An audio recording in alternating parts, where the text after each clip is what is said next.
군대 내에서 어떤 사건이 발생하면 네. 제일 먼저 하는 게 그거잖아요. 너 피해자 네. 만나지 마. 네. 분리. 어쨌든 간에 이제 요 가해자 입장에서는 지금 이제 형사 조사도 받고 있고 피해자랑 합의가 필요함에도 네. 합의를 하지 않고 있는 경우가 굉장히 많더라고요. 그냥 뭐 사실 어떻게 해야 될지를 모르니까. 예, 어떻게 될지도 모르고 네네네. 뭐 괜히 연락하면 안 될 것 같고. 그렇죠. 괜히 예. 더 혼날 것 같고. 예. 예. 네, 안녕하세요. 오늘은 피해자랑 형사 합의를 하고 싶은데 예. 좀 합의하기가 군대에서는 굉장히 어렵잖아요. 좀 어렵기도 하고 잘 모르기도 하고. 잘 모르기도 예. 하고. 일단은 사실 이게 뭔가 군대 내에서 어떤 사건이 발생하면 예. 제일 먼저 하는 게 그거잖아요. 너 피해자 예. 만나지 마. 예. 분리. 예. 근데 사실 이게 좀 제가 이렇게 보면 재밌는 게 분리라는 게 어떤 뭐 물리적 분리가 되는 경우도 있긴 한데 같은 부대에서 생활하면서 그냥 아는 척을 못하게 하는 걸로 분리 조치에 가름하는 경우도 있더라고요. 그런 경우도 있었죠. 예, 그래서 뭐 어쨌든 간에 이제 요 가해자 입장에서는 지금 이제 형사 조사도 받고 있고 그런 상황에서 피해자랑 합의가 필요함에도 예. 합의를 하지 않고 있는 경우가 굉장히 많더라고요. 그냥 뭐 사실 어떻게 해야 될지를 모르니까. 예, 어떻게 될지도 모르고. 네네네. 뭐 괜히 연락하면 안 될 것 같고. 그렇죠. 괜히 예. 더 혼날 것 같고. 예. 예. 우리 실제로 연락하지 말라고 하잖아요. 지휘관들이요. 그쵸. 이제 특히 이제 성사건 네. 이런 경우에는 이제 네네네. 이차계 이런 문제도 있어가지고. 뭐 그렇죠. 또 쉽게 함부로 하면 안 되는 것도 맞긴 하고요. 그렇죠.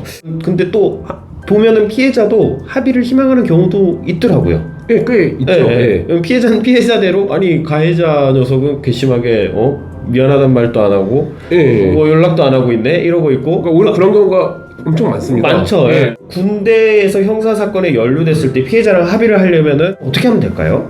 일단 피해자가 있는 사건들 같은 경우에는 제일 중요한 게 일단 합의입니다. 네. 그렇기 때문에 어떻게든 합의를 하겠다는 이제 강한 의지가 있어야 돼요. 그래야 이제 방법들을 찾아보는 거죠. 그래서 의지가 있어요. 예. 의지가 있는 이제 이 예. 군인은 이제 예. 어떤 방법으로 합의가 가능할까요? 일단은 성사건 관련된 경우에는 이제 보통 피해자 곡선을 이제 붙입니다. 예. 그렇기 때문에 자신을 이제 뭐 수사하고 있는 수사기관이든 뭐 지휘관이든 이런 부분을 통해 가지고 피해자 변호사 연락처를 알아서 적극적으로 연락을 취해야죠. 네네네. 그리고 성사건이 아닌 경우에 이제 피해자 변호사가 이제 안 붙어 있는 경우들이 있을 텐데 그렇죠. 같은 병사나 아니면 같은 간부들끼리면은 어쨌든 휴대전화번호 이런 거는 또 알잖아요. 네네네. 근데 이제 그런 게 또 직접 연락하면은 왠지 2차가 이런 것 때문에 더 크게 이제 될까봐 이제 두려운 경우가 많은데 네네네. 그러면 어쨌든 중간에 또 아는 사람들이 있잖아요. 네네네. 특히 이제 제일 좋은 건 어쨌든 객관적 지위에 있는 어쨌든 상급자들, 네네. 지휘관들 이런 부분들을 통해서 접근을 해야죠. 예. 그러니까 뭐 가령 예를 들면은 뭐 중대장이라든가 예. 뭐 행정보호관이라든가 예. 이제 이런 분들 통해서 어쨌든 좀 합의 의사를 좀 전달을 넌지시 좀 전달을 해달라라고 예.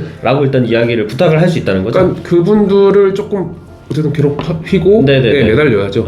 네. 사실은 피해자의 연락처를 알기가 굉장히 어렵잖아요. 그렇죠. 예, 일단 수사기관 입장에서도 피해자가 동의하지 않으면은 알려주지는 않는 경우들이 있어서 알려주지 않죠. 예, 그렇다 보니까 이제 뭐 알고 있으면은 또 상관이 없는데 이제 모르는 경우는 저희도 사건을 수임하면서 연락을 할 수가 없으니까 이제 그렇다 보면 저희도 일단은 제일 먼저 일단 지휘관에게 연락을 해서 좀 합의 의사가 있는지 좀 한번 좀 물어봐 달라 이렇게 좀 부탁을 하는 경우가 있는 것 같아요. 지금 뭐 그렇다면은 형사 합의를 나는 너무 하고 싶은데 피해자가 합의 싫을 수도 있잖아요. 합의하기가. 그런 경우에는 좀 어떤 방법을 좀 강구해 볼 수 있을까요?